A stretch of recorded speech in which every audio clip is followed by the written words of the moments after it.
Hello, everybody. Welcome to the Monday edition of Winners and Winers Radio. I am your host, Scott Steen, lead handicapper at winnersandwiners.com. And I am joined by my special guest. He's my special guest every day. I'm not kidding you. He is the one, the only. He is our senior handicapper at Winners and Winers, and he is Scott Reichel. Scott, happy Monday. Happy All-Star Week. Yep, happy All-Star Week. How was your weekend? I know a lot of sports were going on, pretty entertaining from a lot of different perspectives, but mine was pretty good. How was yours? It was good. It was good. It was my birthday weekend, and I actually took a couple days off, Scott, if you can believe that. Kind of unplugged from sports and had a good time. Went and had some pierogies. Nice. That was one of the things I wanted to do, so I was excited about that at a Polish restaurant.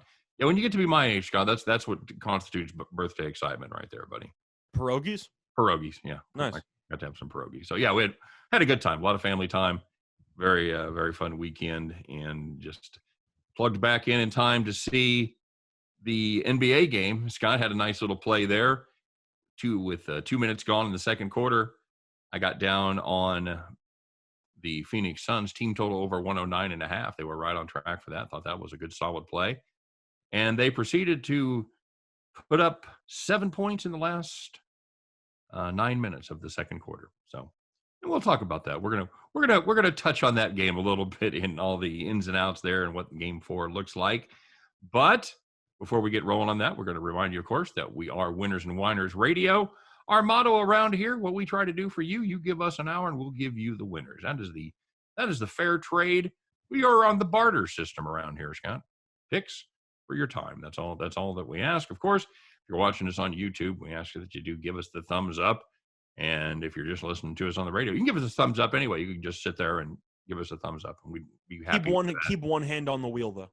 Keep always one hand on the wheel, at least one. If you can give us a 10 and 2 thumbs up, that's fantastic. You guys work it out. I know you're a smart group out there. Of course, we are brought to you by winnersandwiners.com. Winnersandwiners.com is the #1 site in the world for predictive sports analysis. So each day, people from over 150 countries stop by to check out the latest information as far as odds, changes, weather, injuries, all those other things that are going to affect your final play. So make sure you get your butt over there and check out winnersandwiners.com. Free previews and predictions on every play every single day. Best part is it is always free. So make sure you check that out. Well, Scott, without further ado, because we got a lot to talk about here, obviously not a lot of live sports going on today, so we're going to talk about some other betting options that are out there in the markets and things like that. But before we get rolling, we have a Sunday's worth of action to wrap up. Who did well? Who did badly? Who was surprised and who wasn't? Who took it in the shorts?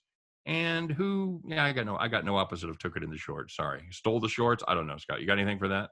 No, I'm going to let you work at that on your own.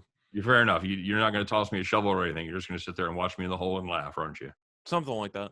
All right, good enough. Let's start it off as we always do with the people whose day didn't go so well. You thought you had a winner. You thought you had that ticket ready to cash.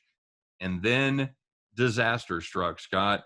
All you can do is tear up that ticket and call the cops. All right, Scott. Well, we had a pretty theft-filled day in the majors. We're going to start it off with the Chicago White Sox and the Baltimore Orioles. If you had that game under 10, my goodness, you were looking in good shape for pretty much the entire game. Baltimore's up 2-1 after 5. Chicago took the lead 4-2 after the top of the 9th. So if you're keeping track at home, you got to go under 10. You've got 6 runs. You got 3 runs to play with. Jeez, come on, guys. Let's work it out here. Baltimore starts strikeout. 2 outs. They hit a single. Trey Mancini, Scott, great story, going to the home run derby. Hits the 2-run homer to tie at 8-8. Of course, you're not an ideal, 4-4, tie it at 8-8. I'm thinking of other games. So you're tied at 4-4. You just need 1 run in the 10th. Could we possibly get 1 run? Is that possible? It is not, as the Chicago White Sox put up 3 in their half of the 10th. And by the time the bottom of the 10th happened, you really didn't care anymore because that game was over. And so was your bet. If you had Baltimore, Chicago under 10, call the cops. So, second one was in a matchup between the Diamondbacks and the Dodgers. If you had the Diamondbacks at plus 1.5 on the reverse run line there. You were in good shape. You were leading outright by 3 runs going into the 8th inning, but it's Arizona's bullpen, so naturally they blew the lead, and it was tied 4-4 going into the 9th. However, the Dodgers were the home team, which means that the only thing that beats you is a walk-off home run with people on base. Well, what do you know? Dodgers get 2 guys on base with 1 out. Max Muncy come to the plate, not the guy you want to see in that situation. Absolutely cranked one, and the Dodgers ended up winning by a score of 7-4 on the walk-off home run by Muncy. So if you had Diamondbacks plus 1.5, you went from up 3 to down 3 in the span of 2 innings. Brutal. If you'd have had just a regular amount of Muncy, or even a goodly portion of Muncy, you'd have been fine. But you had Max Muncy there, and double to the gap, you're good to go. Yeah. No, you got the full Max Muncy right there. Mm-hmm. And we'll finish it up, Scott, with a team that's near and dear to you. You know, when I wrote this up, I wanted to make sure that you didn't have to do this one because I figured it'd still be too painful to talk about. The New York Yankees. Hey, they were the underdog today, Scott, and you had them at plus 118. Holy mackerel, against the Astros. They were in great shape. 7-1 lead after 8 innings. Good grief. Can we just close it out here? 6 runs? That doesn't sound like a very tall task. Astros start the 9th inning, 5 straight hits. Maldonado hits a line out to the shortstop. And then it's a 3-run home run. That's your ball game. Have a nice break, Yankees. Maybe you can figure out why you're in 4th place as you have time over the All-Star break to do that ruminating. If you had the New York Yankees plus 118, not for the first time this first half of the season, but you can call the cops. Well, if you want to actually just talk about some fun stats there, MLB teams this season are 493-2 when leading by 4+ runs entering the 9th inning. The Yankees have both those losses. 493-2. So that was after today. That was after today because the Yankees had that choke job against the Angels about a week or 2 ago where they ended up giving up a massive lead there as well. So, yeah, the Yankees late in games, not good, and they can't even blame Chapman because Chapman didn't even pitch today. Well, I mean, I guess they could blame Chapman for being so bad that they didn't even think about bringing him in. I thought they should have brought him in. The truth is even if he's been struggling lately, the guy you currently have in kind of gave up about 4 straight hits, and you're paying Chapman all that money. What's the worst that could happen? He's an all-star, Scott. He's an alleged all-star. We can talk about that. But either way, do you think he should have came in because the guy they were using was reeling? And I don't know why you have him on the roster if you're not going to use him at some point in a situation like that. Yes. Bring your closer in. I don't care if he's cold. These guys are like cornerbacks, Scott. They've got to have a short memory. Even if you think Chapman stinks, Chad Green was on fumes. And Cole, the game before, had a complete game shutout. So the entire bullpen was rested. I don't know why you're just going to wait into the All-Star break for Chapman to pitch. Are you saving him for the All-Star game or something? I don't really understand why you wouldn't try to bring him in to, I'd say, stop the bleeding, so to speak. But right. No, I'm not Aaron Boone. No, so. I totally agree. You've got the All-Star break coming up. It should be, for most of these teams today, it was all hands on deck. Yeah. Everybody was going to pitch because everybody gets to rest 4 days. Honorable mention for Call the Cops was the Mets because they blew a lead against the Pirates. But Edwin Diaz tried to pitch about 2 innings because the Mets knew that we have a couple days off, use all the outs you want. And the Yankees did the opposite and decided our closer is available for potentially an inning or 2. You know what? Enjoy the break. We'll send you on break a little early. Well, he's like those fans that leave in the 7th inning. We wanted to make sure Chapman got out of here on time and caught his plane. Yeah, traffic can be brutal at times, man. That's ridiculous. I don't get it, Scott. So I don't either. Hey, let's talk about some good news. If you had one of these plays, you are in great shape. These are the rocking chair wins, the nice, easy victories where you're just sitting there. You don't even have to watch the rest of the game. You could be in the recliner, just chilling out, whatever you want to do. The time is yours because you're sitting in the rocking chair. So the first one was in the NBA. If you had the Bucks last night, -4.5, taking on the Phoenix Suns, it was pretty much over before it started. Once you found out that Scott Foster was refereeing a Chris Paul game, so you knew the Suns had no chance to win the game.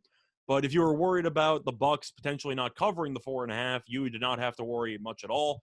Bucks ended up killing Phoenix in the second quarter, led by 15 at halftime, ended up winning by 20.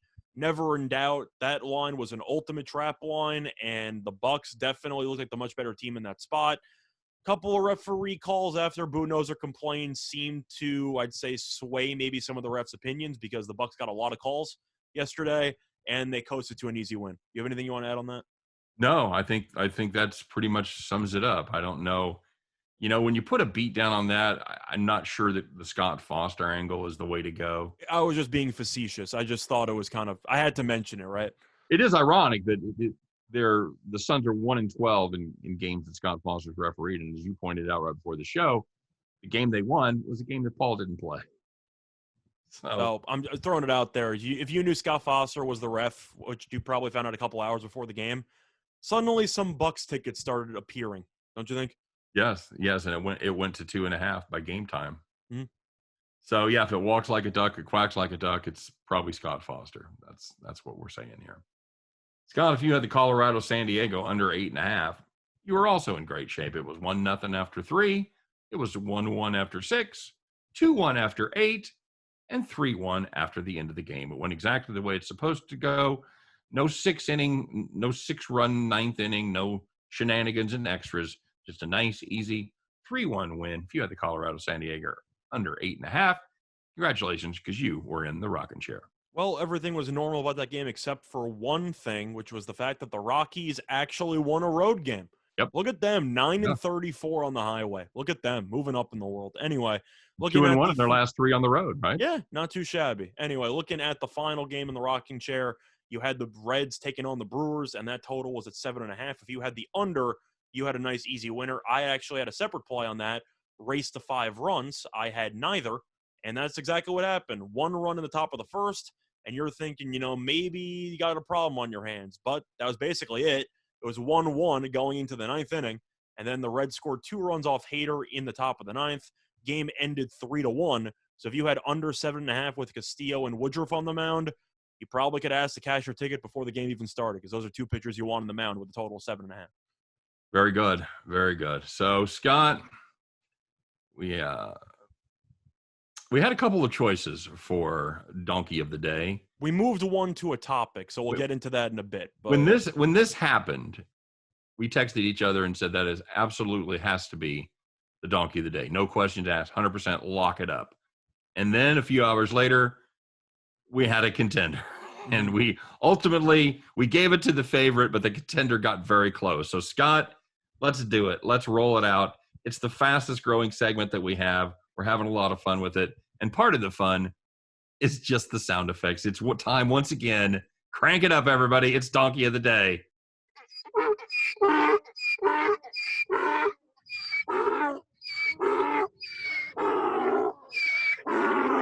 Fantastic every time. All right. It never gets old. Mm-hmm. I hope everybody is, what, Scott, 25% as amused as we are every time we hear it? I hope that they're not just as amused, but they're enthused as we are. Yes, absolutely. They're on the edges of their chairs. They're gripping the wheel with both hands in their car. They can't wait to find out. They can visualize the donkey. They can see that donkey. Mm-hmm. So, Scott, this is a pretty easy one. Who is it? So we went through a lot of events that happened yesterday in sports, but there was another event that nobody really talked about, and we got to do it. It wasn't on TV, but I know I found a stream for it on Twitch, so I was watching the actual game. Team USA in men's basketball. About them. Yeah, Team USA in men's basketball is an exhibition game, but people are degenerate, so you're going to bet on anything. Team USA was favored by 30.5 points against Nigeria. Now, I'm worried about that hook, I got to be honest. You could have bought the hook. In fact, you could have taken the money line at around minus 10,000, minus 100,000, whatever line you could find. Excellent. And you look at the actual lineup for Team USA. You got Lillard, you got Durant, you got Jason Tatum, you got Bradley Beal. Got a lot of very good pieces. Mm-hmm. You know, you have a very talented roster. You have somebody who's half Nigerian starting for you. Yes, you do. And you also have Team Nigeria, which has a handful of, I'd say, NBA role players at best, and that's pretty much it. Yet somehow, Team USA lost outright to Nigeria as 30.5 point favorites. And the game was also in the United States. Yeah, they didn't play in Lagos. I don't even know how you manage to do that. And I know it's an exhibition game, so people are going to make an argument it doesn't matter, whatever. It's Oh, the first time the U.S. has ever lost to an African nation in basketball. yeah. Nigeria wouldn't have been my pick. I don't really know how you manage to blow a game like that. Now, Nigeria caught fire from three. The U.S. couldn't guard anybody, and defensive and offensively, they looked out of sorts. But you take a super team, basically, and they're minus 300 or minus 500 to win the gold medal, and you can't beat Nigeria? That's got to be a donkey of the day. That is atrocious. Just not good at all. Not good. I don't know. I don't know. They were just flat out played, Scott. They didn't shoot well from the field. They shot 41% from the field. They shot 41% from deep. So they were able to make some shots from distance, but They got killed on the boards. they got dominated on the boards. What in the world? Well, we How, said going in they don't really have any centers, but we thought it maybe wouldn't matter, and apparently it mattered. right. Well, I mean, they got out rebounded by 2, but when you look at this team, they shouldn't get out anything by anybody. Well, No, they got out rebounded by 2 at the end, but they were being out rebounded by double digits, I believe, from the majority of the game before when the it mattered, U.S. got when a couple of rebound runs, so to speak, a couple offensive boards late in the game. But for the most part, I'd say Nigeria was up by at least 8 on the boards for the majority of the game. just brutal, just absolutely brutal. So, Scott, we've discovered that this is and they are the donkeys of the day. We're going to have to add a plural because there's so much blame. I don't even know. You couldn't start with one person.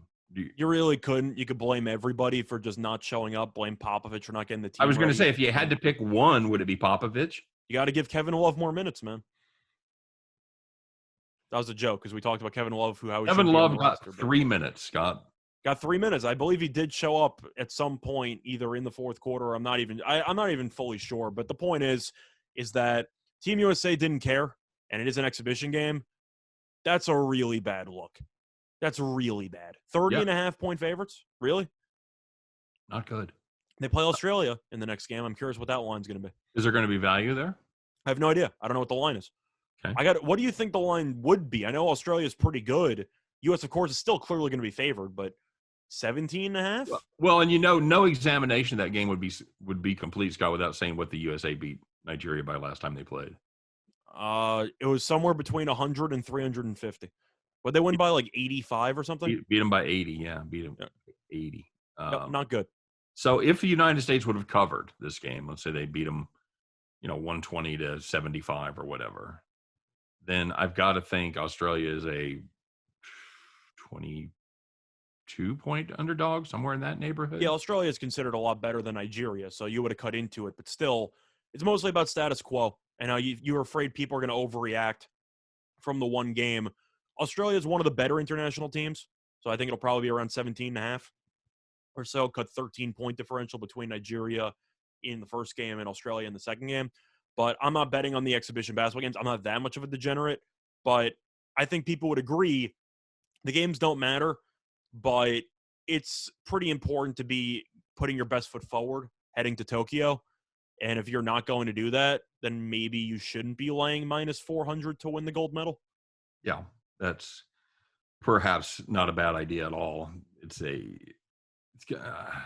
I don't even know where you go. I think there could be value on the U.S. there. I really do. I think probably there could be because you make an argument that this team will be motivated to get back on track and everything like that. But right. This is basketball-wise one of the worst losses I have ever experienced because A, they don't lose that often. Right. B, I don't really have much more to add. Do you? I mean, it's just that's something awful. It looks a lot like their appearance in the World Championships. What was it, 2018, when they were awful? Well, they come in like 7th. Yeah, they finished 7th. I know a couple of years ago they lost to Puerto Rico in an exhibition game, but I mean, you just can't lose at any sport when you're favored by 30 and a half. No, you can't. You can't do it. It'll be anxious to see how this team responds, and I'm anxious to see if it cuts into their Olympic odds at all. The price on them. I mean, I still don't know who else you would back. I don't know. I wouldn't back anyone else either. It's mostly just either U.S. or pass. But and I'm like you. I normally don't bet on exhibition basketball either. I like to save my money for preseason football. That's Preseason football has a ton of good angles to it, which I'm There sure we'll really- talk about as the season. There really are. As it moves on. But yeah, they're cutting down the number of games, and that kind of sucks. But it does. But either way, regardless of how Team USA does in the future, for today, they did win an award as the Donkey of the Day. Hee-haw. Hee-haw indeed. So,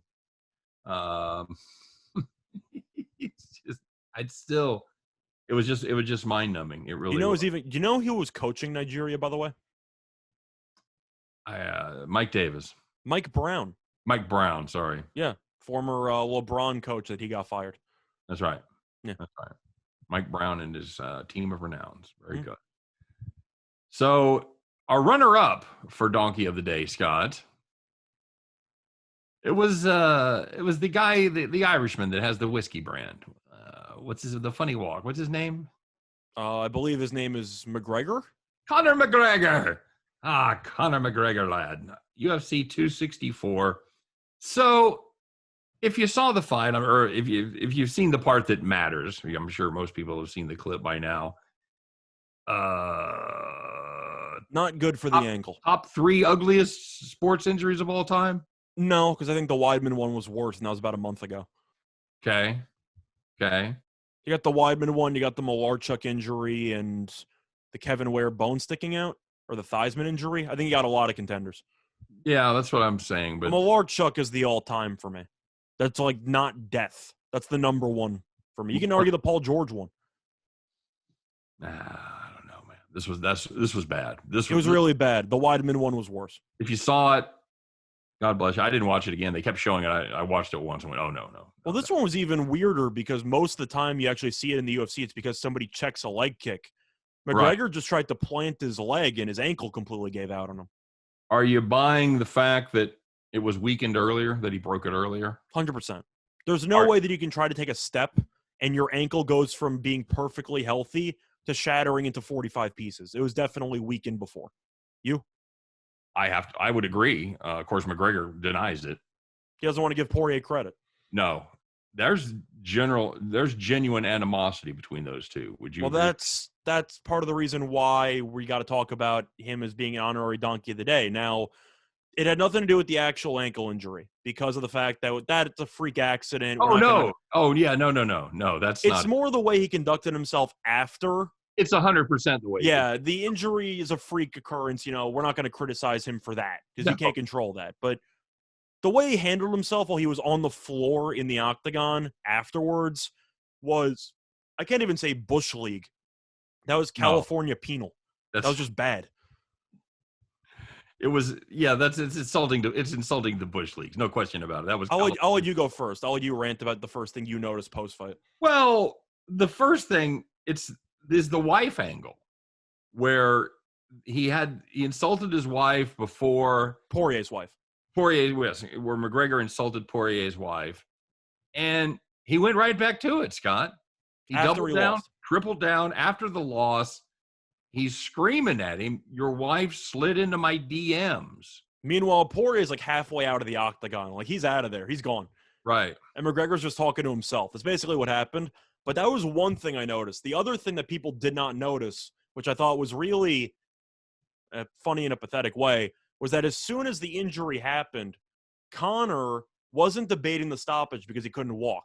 He was debating the ruling of the stoppage. Yes. And now instead of giving Poirier a knockout or a TKO, he said doctor stoppage, graded as a doctor stoppage. Now, of course, does that mean anything else? No, it means he lost. However, I digress, Scott. It means something for you, but I'm saying mean something else. We'll get back to that in a second. I'll let you have the floor there. But the point is that it reminded me of an NBA player who tried to throw a lob and it hit the backboard and is yelling at the scorer's table. That was a pass. That wasn't a shot attempt. Don't ruin my stats. That was a pass.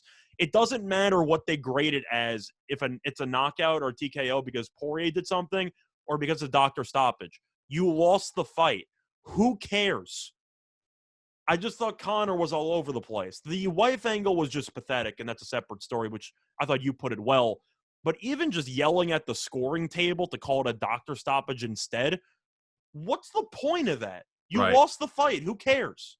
Is there any question if that fight goes on another round, how it ends? He got ragdolled for the final 3 minutes of the round, so no.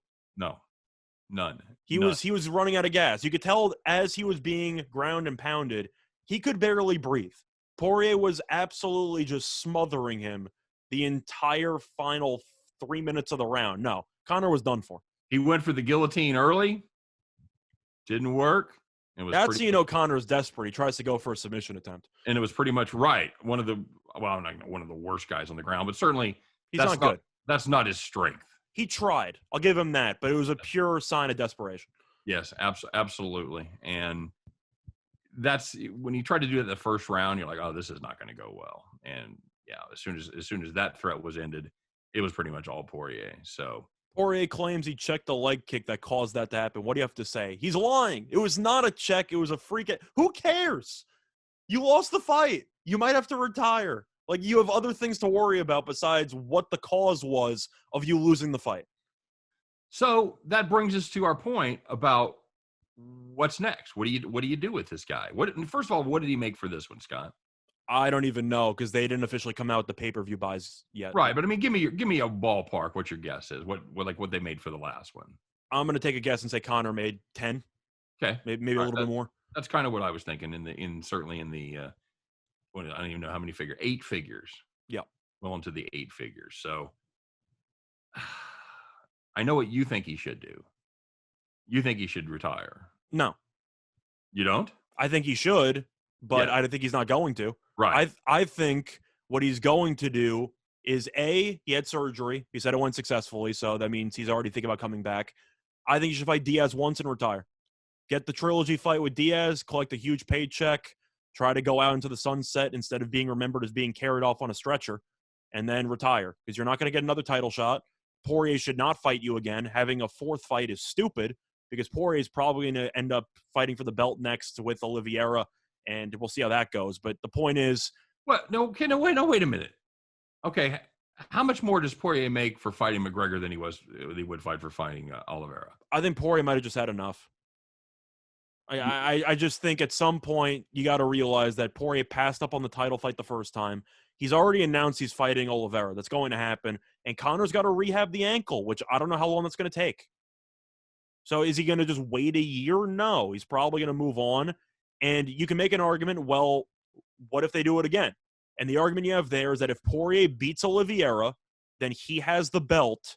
And if you give Conor a title shot following 2 straight losses to the same guy, you're going to have a riot on your hands. You can't have Conor have a 4th fight against this guy for the belt when Conor's done absolutely nothing to deserve the belt. That's ridiculous. I think if Poirier loses to Oliveira, then maybe you have a conversation. But if he wins, you cannot have a 4th fight. You agree with that? I think you have to be. I think McGregor was the 6th ranked, 4th ranked, something like that. He's moving down.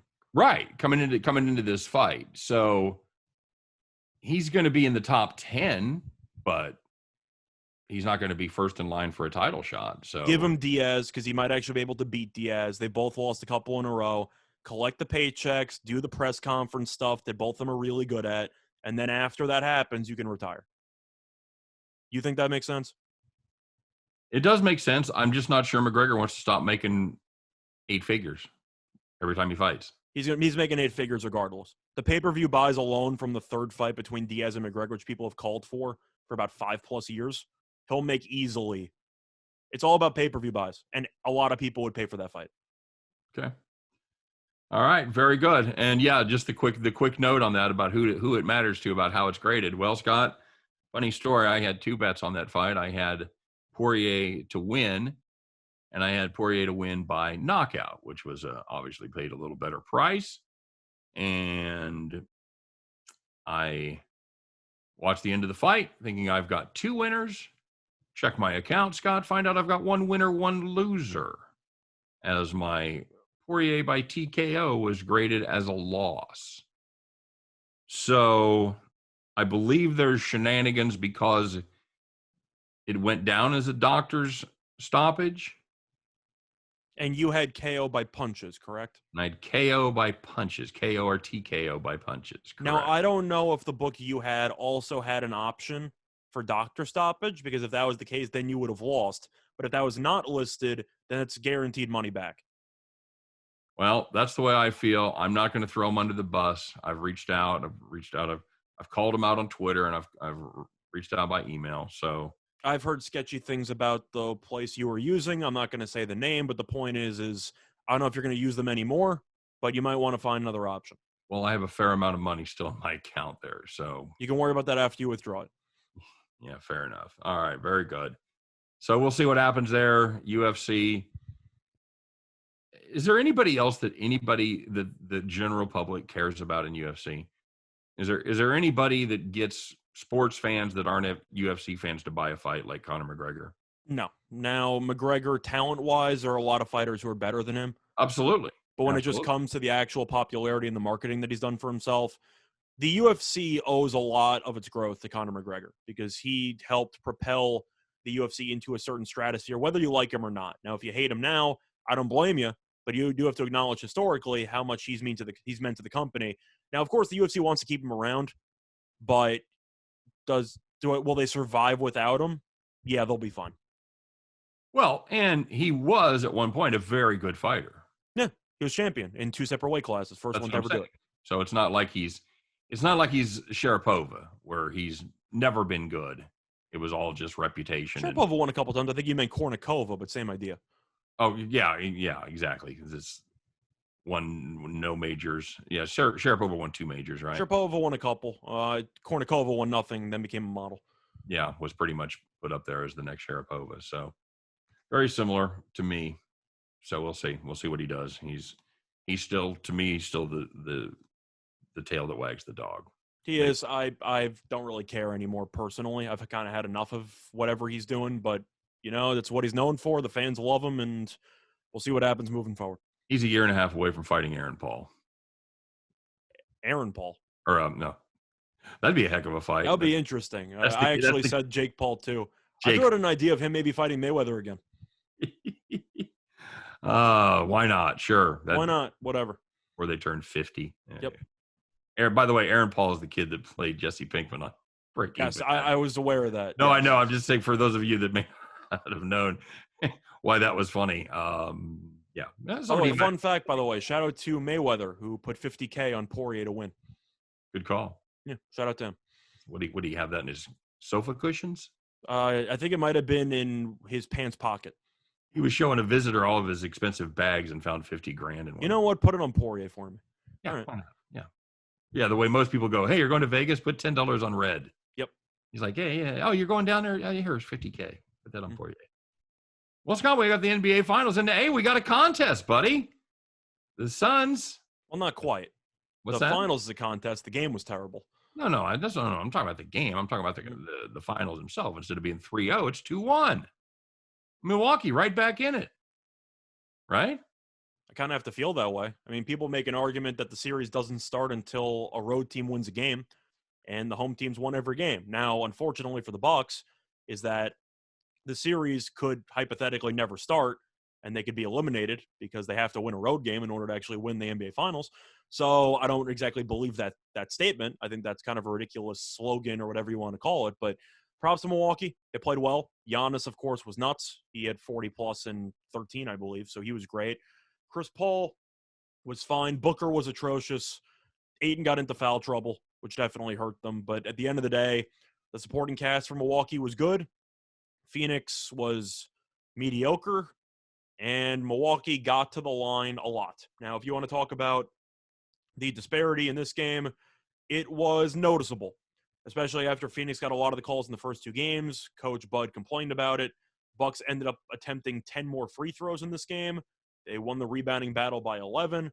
They had 6 less turnovers. They really just outplayed Phoenix from kind of start to finish after the first quarter. And I don't really have much to add. I thought it was kind of a blowout, and that's exactly what we ended up getting. Yeah, when you get 14 minutes of Frank Kaminsky, game's over. Yeah, unless it's a Tuesday night game in the Big Ten, you're probably in trouble. And a Sunday NBA game That's not ideal. And like you said, when with Ayton picking up 5 fouls, that was absolutely brutal because he plays such a crucial role at keeping any kind of handle on Giannis at all. Mhm. So What do you think Giannis looked?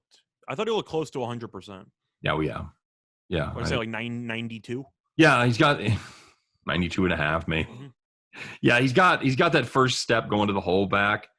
He's doing a better job on the boards, and yeah, I had the over in rebounds. That was my favorite play on the game. he ended up with It was 12 and a half. He had 13. yep, he ended up having 13. So yeah, it was solid. Drew Holiday looked like a basketball player again. He shot well, Scott, 5 of 10 from 3-point land. Mm-hmm. Surprised we didn't get more out of Middleton. No, I don't think he needed to. I think a lot of it was game flow. They can just tell by the start of the game, Giannis can do whatever he wants, and we can work accordingly. Middleton only had 18 points, but he was 6 for 14, and he had 7 rebounds, 6 assists. So I thought he was a pretty good all-around player in the game. And he didn't really need to embrace the scoring role too much because Giannis was getting free layup after free layup. Okay. All right. Very good.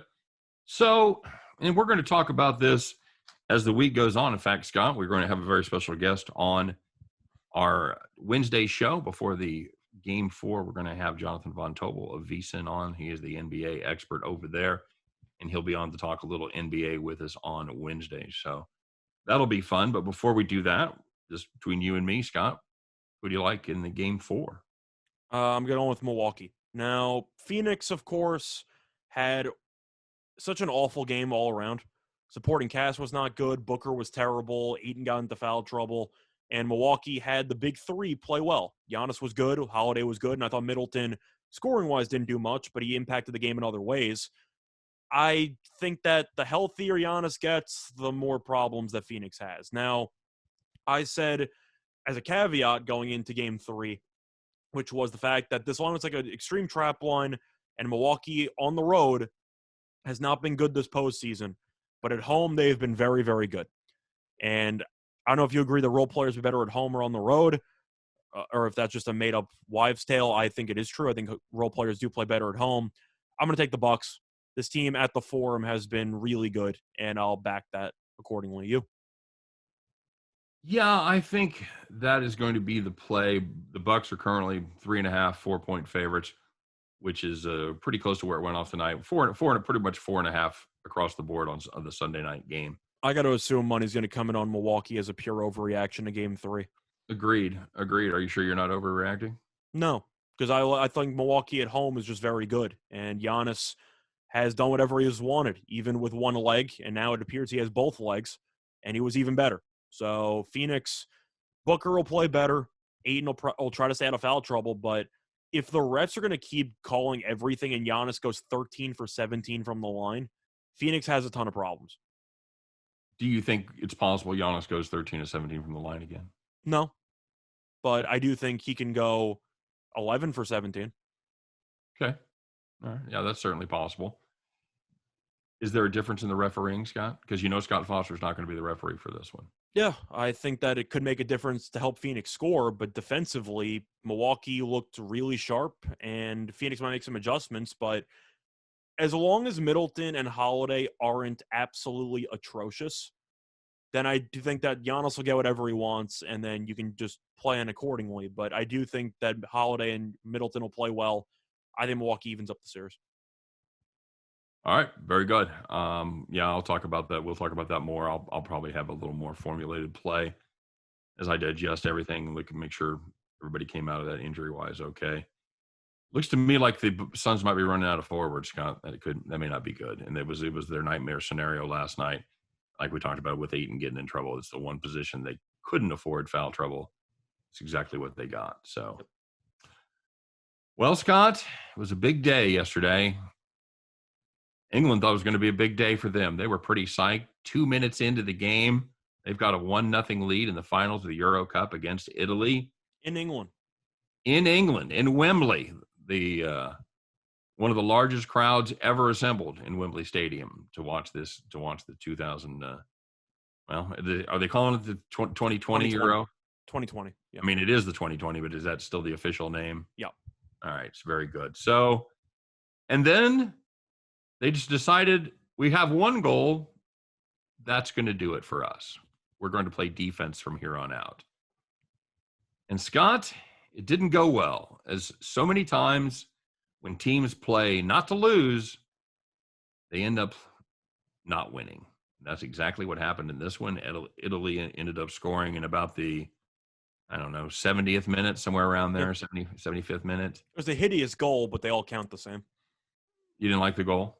It was just a pure scrum on a cross, and the ball was loose, and they hit it in. It wasn't like a formulated play, but once again, they all count the same, and Italy grinded its way towards a goal.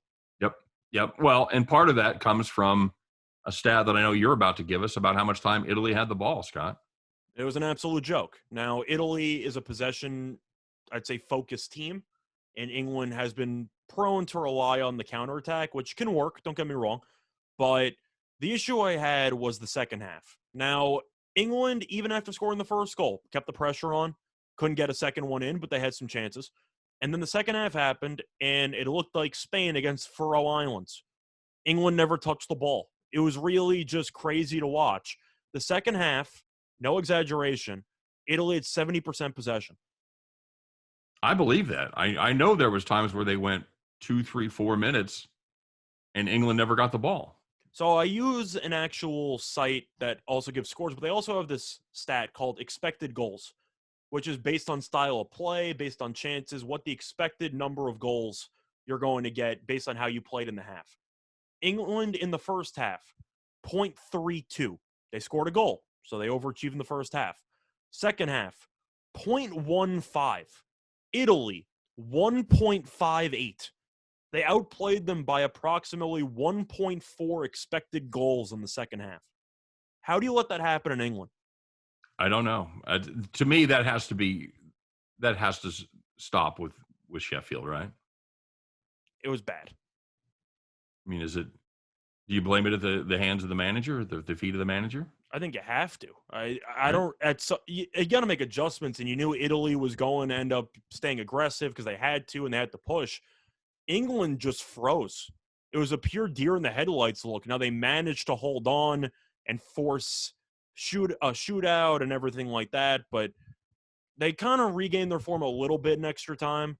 But for about, I'd say 40 minutes, maybe 35 minutes in the second half, it looked like Italy was playing a scrimmage. They just did whatever they wanted, and England would end up making a couple of desperation plays, force some corners, whatever, so it didn't come back to bite them until the goal. But England just had no threats for about 35 minutes. No, nothing. Absolutely nothing. By the way, I misspoke, Scott. I called their manager Sheffield. I named him after the wrong village in England. It is, of course, Southgate. That is why you kind of threw me off when you said Right. Sheffield, so I gave you a look, and I'm just like, I think he means the manager? Yeah, exactly. So, yeah, I get my towns in England confused. So, sorry, Gareth Southgate. The only thing I know is that the only thing that was coming home was me after I played tennis this past afternoon. Because It wasn't the trophy. The trophy, instead of coming home, ended up going to Rome. Well, Scott, last year, being a Chiefs fan, all we heard all year long was run it back. And I know the feeling after that last game when you did not run it back. It did not get run back at all. It got run right down to Tampa, and that was the same thing with what ended up being a horrible slogan.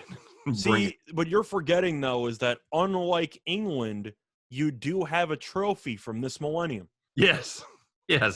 From there are people alive that saw the Chiefs win the Super Bowl the year before. And England, they won in 66, right? Yes, they won the World Cup in 66. They won the world. That was the miracle goal, or what was the phantom goal? What was that? No, I think you're thinking of Maradona's Hand of God. But you're right. That was Argentina. That's right. Yeah. The Hand of God. Sorry. You're correct. So it has been 54 years, 55 years of futility. 1966. And that stadium exploded when they were able to stop the fifth PK of Italy. Yeah. And then what happened, Scott? I got to give you a little backtrack before I tell you the fact that England actually ended up missing the kick right after. England subbed in 2 guys in the last minute of extra time because they knew it was going to go to a shootout. So, of course, you sub out some of the defensemen, you sub in more offensive guys, people comfortable taking the penalty kicks. Both people that England subbed into the game for the penalty kicks missed their penalty kicks. I can't even make that up. They subbed in 2 forwards to kick the penalty kicks, and they both missed. And we would be remiss, and we're not gonna harp on this, but we would be remiss if we did not mention that some of the fans of England, their reaction on Twitter, Scott, not exactly exemplary. I celebrated. They did not. Yeah, they took it hard. They had some harsh words for the players that missed the penalty kicks, and gonna lie, Scott. Harsh is one word. Racist is another. But some pretty racist stuff out there. Yeah, there's just no other way to couch it. Are you surprised? There's idiots in any country. I'm not just gonna only blame English fans for it. You're right. Oh no, and you certainly see them in soccer. There's no question at all. There's been some incidents of racism in soccer from the fans. So no, it didn't come as much of a surprise. Just disappointment. Yeah, as a parent, Scott, I know very well how to say I'm not mad. I'm just disappointed. Yep. So, well, where does England go from here? First of all, does Southgate come back? Is he done? I think he has to come back. You were one shootout away from winning a title and being a god. No, they'll come back. The issue is that they simply just took their foot off the gas and played not to lose instead of trying to win. But no, they'll bounce back. What's next for them? Probably the World Cup.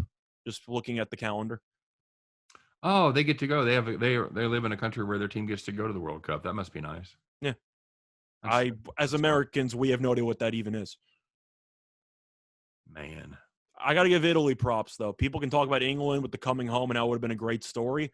Italy missed the World Cup last time around, and now they won the Euro immediately. Good for them. Yep. It was like they were relegated and then came back to win the Champions Cup. Good for them. Yeah, good for them, indeed. Congratulations to Italy.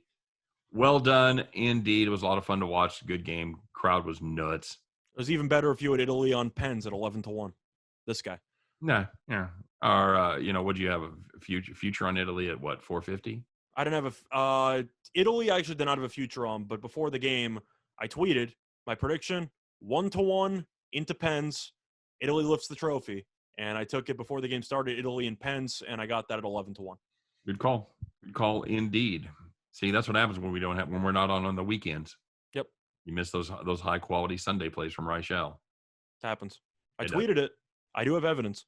That's right. And for people that want to follow you, Scott, what's your Twitter handle? You can find me on Twitter at Reichel Radio, REICHEL Radio. There you go. And you can find me, of course, at Steenroller, SDEEHN Roller. And that way we get free Twitter plugs in. So yeah, definitely give us a follow. So not much sports going on this week, Scott. We've got the NBA on Sunday night, or excuse me, on Wednesday night. Is that why we spend so much time on topics today? Yeah, it's going to be a topic heavy week, Scott. We're not going to have a lot of actual handicapping to do. We have just one event this week in the ancillary events that surround it. That's the All-Star Game, of course. Before the All-Star Game is the Home Run Derby, so we're going to talk about that a little bit, maybe even talk a little bit about the All-Star Game and everybody that's kind of fleeing the ship there at the last minute. But before we do that, I want to remind you guys that you are listening to Winners and Winers Radio. Normally, you give us an hour, we'll give you the winners. Today, we'll listen an hour, we'll give you some winners. That's pretty much what we're going to do. We're going to talk about the Home Run Derby, of course, and remind you that we are brought to you by winnersandwiners.com. Make sure you stop by. Check out winnersandwiners.com for all of your handicapping needs. It is the best free handicapping site in the world. No question about it. So, first of all, Scott, who's left on the National League team? A couple of people. None that come to mind. No, but in all reality, it's pretty disappointing. A lot of people opted out, and then Acuna had the serious knee injury, which is extremely unfortunate. The curse of Scott's fantasy team right there, Scott. That's exactly what happened. I've had a bad fantasy year in baseball, I'm not going to lie, and Ronald Acuna had been one of my few bright spots. Not so much. So it goes right up there with my draft pick of Sixto. It did not go well either. So see, while you might be struggling in fantasy, at least you're succeeding in reality when it comes to betting on baseball. So you got to pick and choose your battles. That's true. And all things being equal, I'll take the betting every time. Yep. And baseball has been good for you so far this season. It has. We've had a good baseball season. So, got any thoughts on the actual All-Star game itself? This is gone from National League being a bit more of a favorite, and now just almost a pick up, -115 for the National League, +105 for the American League. I know we're going to probably talk about this a lot tomorrow, but does the defections play into your decision about this game? I think it has to. It comes in as soon as the Grum said he wasn't going to pitch because he was going to go for the first inning. And you knew for a fact he was going to start the game. So now you already have to come up with replacements. Now, I like the American League anyway. I'm not sure how much you buy into the past meetings because, of course, you have different faces and it's all an exhibition and who cares. American League has won each of the last 7. And I'm not sure if that's just pure coincidence, if the American League takes it more seriously or what the story is. But you're giving me plus money on, I can't really say a team that's won 7 in a row, but some familiar faces that have won 7 in a row, or at least a couple in a row. So do you think it's kind of mental at some point where the National League just looks up and goes, we got to play this team again?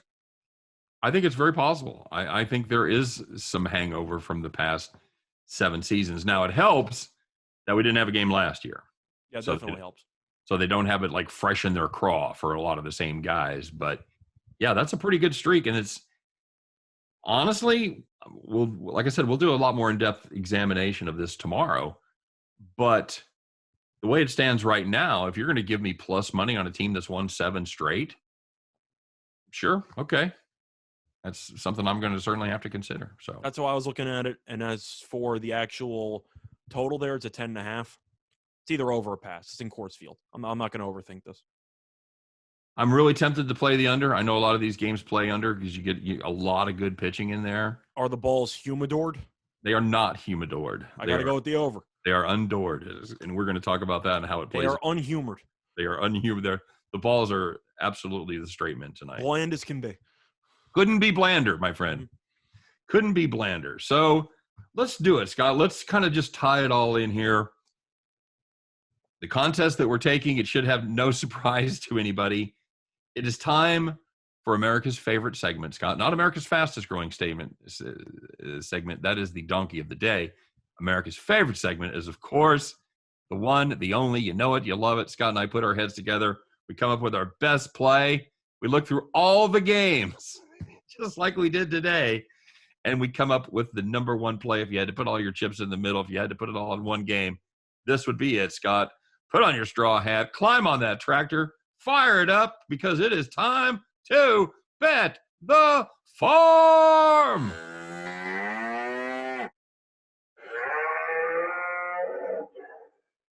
All right, Scott, I've got that piece of straw firmly in my cheek. I'm ready to chew the fat about the Bet the Farm play. We are, of course, going to be looking at the Home Run Derby. Are we surprised, Scott? No. All right. So there's a lot of different bets on this one. There are bets on the individual players. There are bets on the matchups coming out of each bracket. Over-under on home runs hit per round, basically everything you want.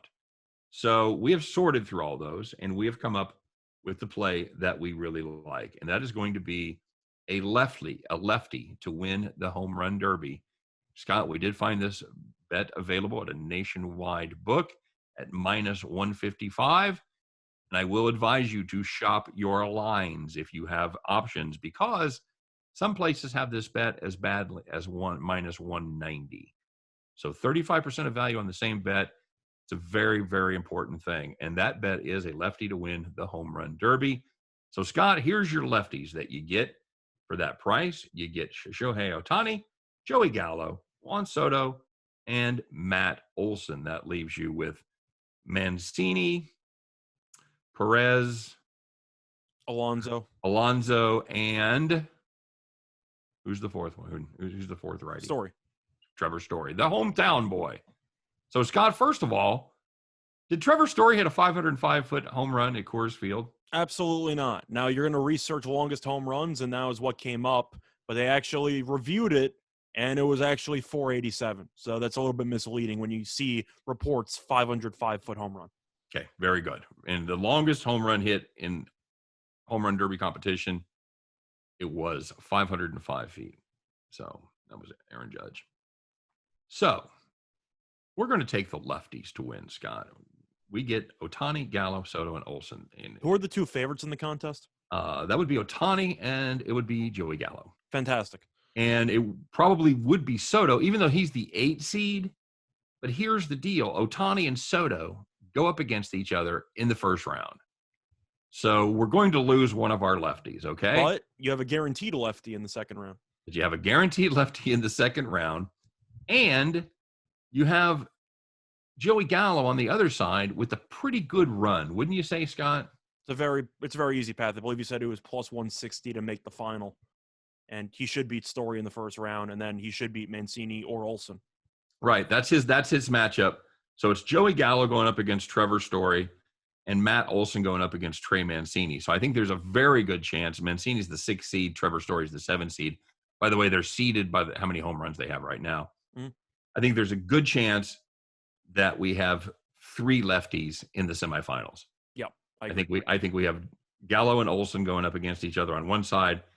And I think we have Ohtani going up against, you know what, I'll say it. It pains me, but I think it is going to be Pete Alonso over Sal Perez, even though I really want to see Sal Perez, one of the great guys in all of baseball, as far as a great player. But as far as, in addition to being a great player, he's also a great human being. So anyway, it's going to be Ohtani, Pete Alonso, and Joey Gallo against Matt Olson. So we're guaranteed to have a lefty in the final. It's possible we'll have 2 lefties. And if that's 2 lefties, you're in the rocking chair, kids. And Olson's 3, so keep that in mind. And Olson's 3, right. Yeah, he's going 3-6 in him and Mancini and 2-7 against Gallo and Story. So, and even if Shohei Ohtani gets upset in the first round, which is possible, because Soto is no slouch, kids. I don't think the right-hander, Alonso or Sal Perez, gets to the final between those 2. I agree. All right, there you go. So that's going to be our Bet the Farm play for the Home Run Derby. I believe that is 8 p.m. Eastern time. And you and I talked about it the other day. We agree that not only do you and I like it better than the All-Star game, at least I do lately. I used to be a big All-Star game guy, but that's a rant probably for tomorrow. But it is certainly the most entertaining thing right now. Fans will be into it. It's Colorado. Couple things to know. As far as this bet goes, it's going to be hot. It's going to be 90 degrees. The air is going to be light. The balls won't be in the humidor, like we said. And there's a 10-mile-an-hour wind blowing out to right field, Scott, so it should help the lefties. Give me the Southpaws all over this one. Yep, couldn't agree more. All right, very good, guys. Well, we appreciate you listening today. Make sure you tell your friends we do this each and every day. We're going to be adding a lot more fun stuff in the future, so stick with us as we give you the winners each and every day. But for now, for myself, for Scott Reichel, for all of us over here at Winners and Winers, we thank you very much for listening. You guys have a great day. Good luck on all your plays. Have some fun tonight. Hope every one of those tickets in your pocket turns into cash money when you head back to the window. We'll see you next time on Winners and Winers Radio. Take care, everybody.